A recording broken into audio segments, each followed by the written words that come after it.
जल रहा है क्या? रिया?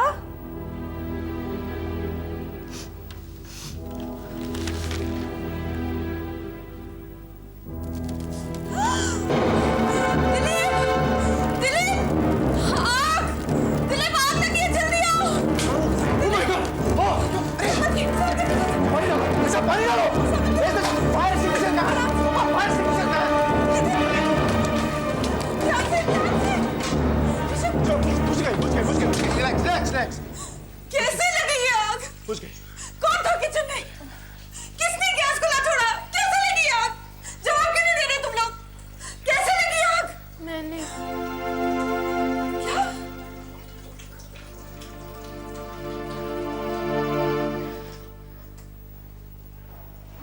मेरी गलती थी।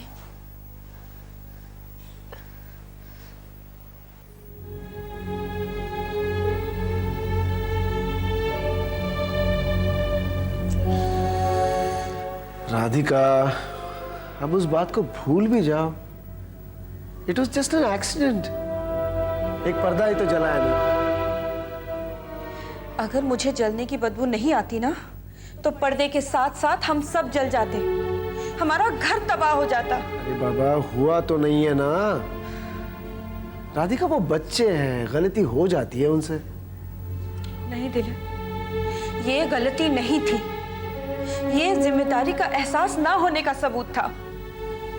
और मैं सोचती थी हमारे बच्चे बड़े हो गए, वो अपना ख्याल रख सकते हैं, लेकिन उन्हें हम अकेला नहीं छोड़ सकते। और मैं नहीं चाहती कि मेरी गैर हाजिरी में उन पर खरोच तक आए। तो क्या चाहती हो तुम? हम उन्हें अकेला नहीं छोड़ सकते।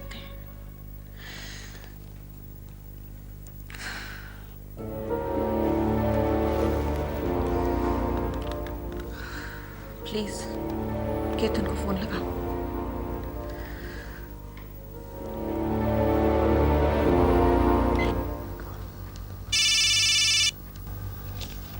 केतन फोन लो ना। तुम उठाओ ना फोन। तुम उठाओ ना, तुम्हारा होगा पक्का, देखना। इस वक्त सिर्फ तुम्हारे फोन आते हैं। ओ lazy Ketan.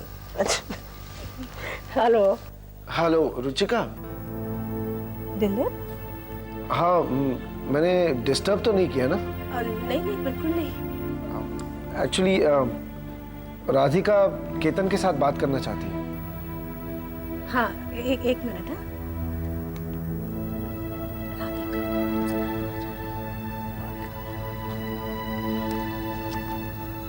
Hello. Hello Radhika दीदी, बहुत लंबी उम्र है, बस आप ही के बारे में सोच रहे थे। और मैं तुम्हारी बातों के बारे में। हमारी जिंदगी में एक तूफान आया। अपनी नैया को मझधार में छोड़ने के बजाय मैंने सोचा उसे किनारे लगा दूं। बिल्कुल सही सोचा आपने। पता नहीं क्यों केतन, लेकिन मुझे तुम पर बहुत विश्वास है। अपनी सगी से भी ज्यादा भरोसा है मुझे तुम पर। मैं तुम्हारा ऑफर एक्सेप्ट करना चाहती हूँ। मेरे ऑपरेशन के दौरान कुछ दिनों के लिए क्या रिया और ऋषभ को तुम अपने पास रख सकते हो? विद प्लेजर राधिका दीदी, ये कोई कहने की बात है? अरे भाई, हम यहाँ एक रिसेप्शन कमेटी तैयार करके उनके स्वागत का इंतजाम करते हैं। थैंक यू केतन, तुमने मेरे दिल का एक बहुत बड़ा बोझ हल्का कर दिया है। थैंक्स। थैंक यू राधिका दीदी। मैं आपको बता नहीं सकता कि आपने मुझे कितनी इज्जत दी है अपने इस भरोसे से। मैं तो इसे नोबेल प्राइज से कम नहीं मानता। थैंक्स। बाय। बाय राधिका दीदी, good night. Good night. Congratulations darling, तुमने हिम्मत करके जो कदम आगे बढ़ाया ना, उससे देखो फासले कम होने शुरू हो गए हैं। ऋषभ और रिया यहाँ रहने के लिए आ रहे हैं। सच? हाँ, और अब तुम उन दोनों पर बहुत सारा प्यार लुटाकर अपने बचपन का बोझ हल्का कर लेना। माँ और बच्चों को पहले बता देना चाहिए ना। हाँ बिल्कुल, हम काम बांट लेते हैं। हम में से एक माँ को बता देगा और दूसरा बच्चों को बता देगा। हाँ ठीक है, तो तुम अपनी माँ को संभालो, मैं अपने बच्चों को संभालूंगी। जो हुक्म मेरे आका। हाँ मम्मी, ऋषभ और रिया दीदी हमारे यहाँ रहने वाले हैं। यस मम्मी, ये तो बहुत अच्छा हुआ। कम से कम इस कार्टून के साथ मुझे रूम तो शेयर नहीं करना पड़ेगा। पर तुम्हारा कमरा मेरे कमरे के बिल्कुल पास है। जब मेरा मन करेगा मैं उसमें आ जाऊंगा। नहीं, झगड़ना नहीं, यहाँ आ जाओ। चलो मेरी बात सुनो। मेरी बात सुनो। देखो, तुम दोनों को पता है कि राधिका मासी बहुत बीमार है ना? हाँ। और इस वजह से रिया और ऋषभ दोनों बहुत परेशान हैं। अब तुम दोनों कोई भी ऐसा काम नहीं करोगे जिसकी वजह से उन दोनों की परेशानी और बढ़ेगी। Do you promise me that? Yes mummy. Promise. Good boy. Stop it. I am going to keep holding you otherwise. और लीजिए ना। बस बेटा बस। सच यही फर्क है अमेरिका और इंडिया में। अमेरिका में और तो सब कुछ मिलता है, बस ये गर्मा गर्म पराठे नहीं मिलते, वो भी शाम के वक्त। मज़ा ही आ गया बेटा। तो आप हमेशा के लिए यहीं आके रह जाइए ना माँ। भाई तुम दोनों भाई आपस में फैसला कर लो। वो भी बस यही कहता है, मम्मा आप हमेशा के लिए यहीं रह जाओ। बस तुम मुझसे ज़रूरी बात कौन सी करने वाला था? माँ वो राधिका हॉस्पिटल में है। क्यों, क्या हुआ उसे? कैंसर है उसे। उसके बच्चे कुछ दिनों के लिए आकर यहीं रहने वाले हैं। तो उसके बच्चों को काफी दिन अपने घर रखना पड़ेगा तुझे। मेरा मतलब है इलाज में ज्यादा वक्त भी लग सकता है ना। 3 महीने की तो बात है माँ, और फिर उसके बाद वो लोग बैंगलोर से वापस आ ही जाएंगे ना। बच्चे, हमारे बच्चों का क्या होगा? एक ही कमरा है ना उनका तो घर में। सबको एडजस्टमेंट करनी होगी माँ। ऋषभ और आरुष गेस्ट रूम में सो जाएंगे, आलिया और रिया बच्चों के रूम में सो जाएंगे। आप क्या कहती हैं? मैं क्या कहूँ बेटा, तुम्हारा घर है, तुम फैसला करो, मुझे क्या ऑब्जेक्शन हो सकती है। वैसे वो आ कब रहेगा? बहुत जल्दी माँ।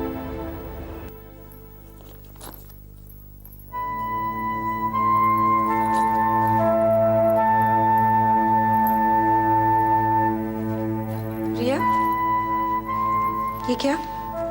मेरे कपड़े हैं। इतने से कपड़े और ऐसे बैग में? कुछ दिनों की तो बात है, ऐसा थोड़ी ना है कि हम वहाँ हमेशा रहने जा रहे हैं। ऐसे कपड़े बेटा रुचिका के यहाँ? मम्मा हम पार्टी में थोड़ी ना जा रहे कोई। तुम वहां जाके ये जताना चाहती हो कि तुम्हारे माँ बाप तुम्हारे लिए ढंग के कपड़े नहीं खरीद सकते? मम्मा इनमें बुराई क्या है? तुम इसी तरह सवाल जवाब करोगी ताकि रुचिका को पूरी तरह तसल्ली हो जाएगी कि मैंने तुम्हें ठीक से पाला नहीं। मम्मा हम वहाँ कुछ दिखाने नहीं जा रहे, और अगर आपको इतनी टेंशन हो रही है ना तो हमें आप वहाँ मत भेजिए। रिया, खबरदार जो तुमने मुझसे इस तरह से बात की तो। मैं तुम्हारी माँ हूँ, मैं तुम्हें जहाँ भेजूंगी तुम्हें जाना होगा, और इतने सारे सवाल करने की कोई जरूरत नहीं। क्यों नहीं पूछूं मैं आपसे कोई भी सवाल? हाँ, इतने सालों तक तो रुचिका आंटी के घर हम गए भी नहीं थे क्योंकि आपको उसे कोई प्रॉब्लम थी, और आज यूं ही अचानक आप हमें वहां रहने भेज रही है। प्रॉब्लम सॉल्व हो गई क्या? वैसे मम्मा आपकी प्रॉब्लम थी क्या? खबरदार जो तुमने मुझसे इस तरह से बात की तो। मैं तुम्हारी माँ हूँ, बहुत सर पे चढ़ा रखा है तुम्हें। मामा हुआ क्या? कुछ नहीं, बहुत बदतमीज हो गई है, जुबान लड़ाती है। एक बात कान खोल के सुन लो, जब तक तुम इस घर में हो मेरे साथ जो मैं कहूंगी वही तुम्हें करना होगा, समझी तुम?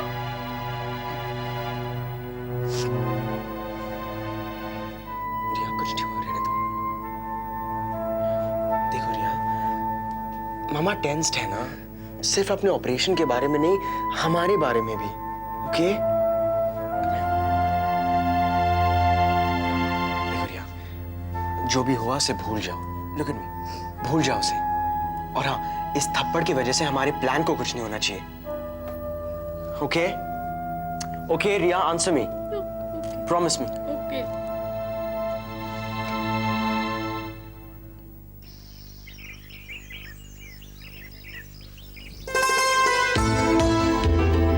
चलो चलो मामा, चलो चलो जल्दी करो, जल्दी करो। चलो चलो चलो। अरे अरे प्लान के मुताबिक आपने तो मत करो। अरे सॉरी, क्लोज योर आईज। अरे close your eyes, close your eyes. आंख खोलेंगी वो। लाइन फोल्ड करो। लो फटाफट। चलो चलो चलो। क्या बचपना है? अरे बचपना बच्चे हैं तो बचपना करेंगे ही। बड़े क्या कर रहे हैं? बड़े बच्चों के साथ अपना बचपन याद करेंगे। चलो चलो चलो। खोलो ये मुझे। नहीं, देखिए, आप नहीं बन सकती जो है, और आप यही जो असूल है। बिल्कुल सही, आप चलिए इस तरफ से आराम से नहीं नहीं नहीं नहीं कुछ दिख रहा तो नहीं ना? नहीं कुछ नहीं दिख रहा, कुछ नहीं दिख रहा। आराम से आराम से। Coming through. Okay, be careful. Okay, यहाँ यहाँ। Okay, ready mamma? 1, 2 and 3.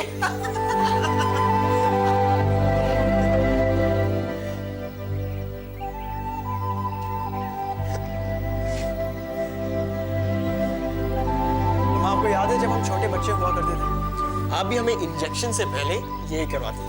खिलौने खरीद के लाते थे और आइसक्रीम्स खिलाती थी, चॉकलेट्स खिलाती थी, ताकि हम बहादुर बने। और इसी तरह आपके इस ऑपरेशन का डर को छू करने के लिए हमने ये सब किया। ऑल सिंपल या मोस्ट थैंक्स बेटा। सॉरी मामा। सुखी बेटा। ये है हमारी तरफ से गिफ्ट। खोलूं? खोलो खोलो खोलो खोलो खोलो जल्दी जल्दी जल्दी जल्दी।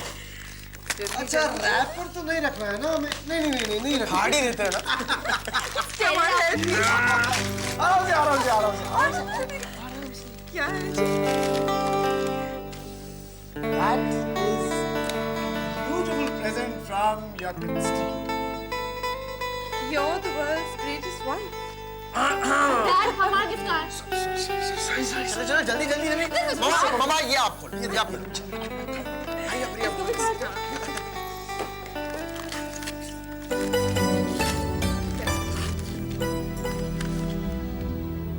Mom, you're the dearest person in the world for us, as you are the one who cares and loves unconditionally. Thanks. क्या हुआ मम्मा? जिसके एक हाथ में सूरज हो और दूसरे हाथ में चांद, उसे और क्या चाहिए?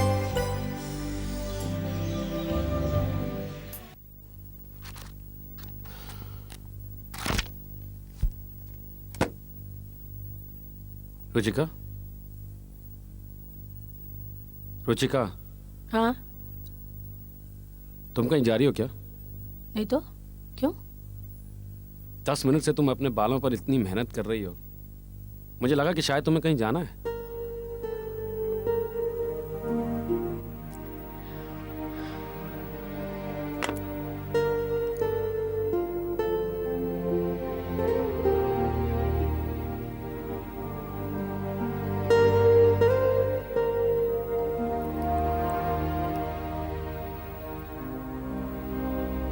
केतन, मुझे डर लग रहा है। डर लग रहा है? किस बात से? बचपन में मैथ्स की एग्जाम से पहले तुम्हें कभी डर लगा था? मैथ से तो नहीं, लेकिन हिस्ट्री से तो मैं आज भी डरता हूँ। खामखा मेरी जान के फ्यूचर और प्रेजेंट को दबोचे हुए। मुझे मैथ्स से बहुत डर लगता था। मैं कितनी भी पढ़ाई करूं, हमेशा ऐसा लगता था कि कुछ ना कुछ गड़बड़ जरूर हो जाएगी। मैं फेल हो जाऊंगी और सब लोग मेरा मजाक उड़ाएंगे। लेकिन फेल हुई तो नहीं ना? हो सकता है जिंदगी की एग्जाम में फेल हो जाऊं। केतन, मेरे काम की वजह से मेरे पास इतना भी समय नहीं होता कि मैं आरुष और आलिया को ठीक से समय दे पाऊं। तुम्हारे दिमाग में ये बात आई कहां से? केतन, राधिका बहुत अच्छी माँ है। उसने अपने बच्चों को बहुत प्यार, बहुत समझदारी से पाला है, अपना पूरा समय दिया है उन्हें। उन दोनों के हिसाब से मैं तो बहुत ही बेकार माँ होंगी ना। क्या बात कर रही हो तुम रुचिका? बेकार का इंफीरियरिटी कॉम्प्लेक्स है तुम्हारा। ये कहाँ कहानी में कि अगर राधिका अच्छी माँ है तो रुचिका बहुत बुरी माँ है? दोनों अच्छी नहीं हो सकती? आरुष और आलिया से पूछकर देख लो, उनके हिसाब से तो तुम्हारे से अच्छी माँ हो ही नहीं सकती। राधिका दीदी भी नहीं। मैम साहब, दुनिया के बगीचे में तरह तरह के फूल खिलते हैं, अपनी अपनी खुशबू के साथ। लोगों को अलग अलग फूल पसंद आते हैं, पर किसी की भी खुशबू बुरी नहीं होती। वो जीवन के पल को महका देती है, जैसे तुमने हमारी जिंदगी महका दी और ऋषभ और रिया की जिंदगी को भी महकाओगे।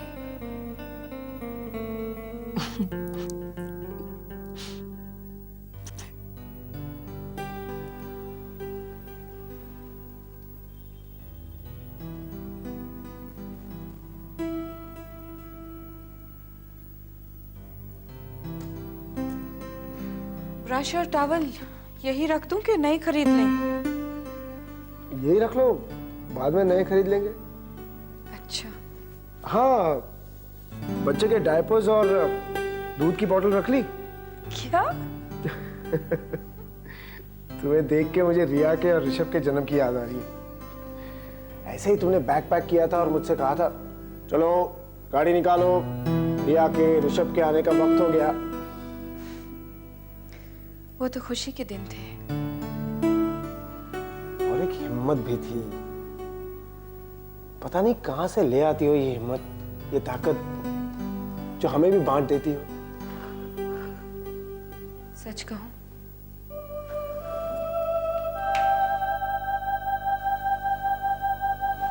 मुझे भी डर लगता है, डर लग रहा है, लेकिन जब मैं तुम्हें देखती हूँ, ऋषभ को, रिया को, तब मैं सोचती हूँ कि मुझे मरना नहीं, अभी नहीं। उस हरे लहराते पेड़ की जड़ की तरह मुझे भी जिंदगी को जकड़ लेना है, जिसमें अभी बहुत सारी बहारें आनी हैं और फिर मुझ में भी बहार आ जाती है। ऋषभ, रिया और तुम मेरी ताकत हो।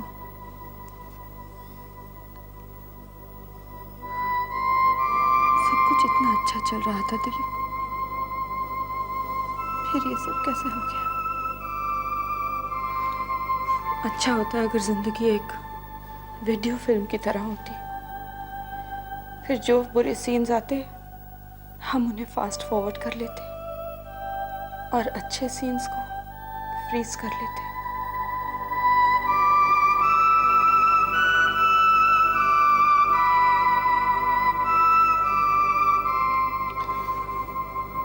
चिंता मत करो,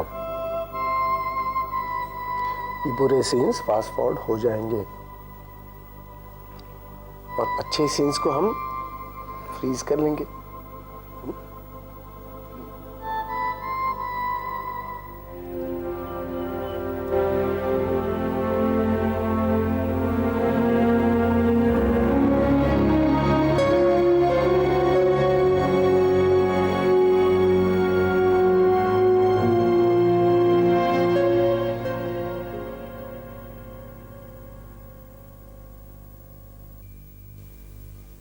रुचिका, वो देख टूटता तारा, जल्दी से आंखें बंद कर।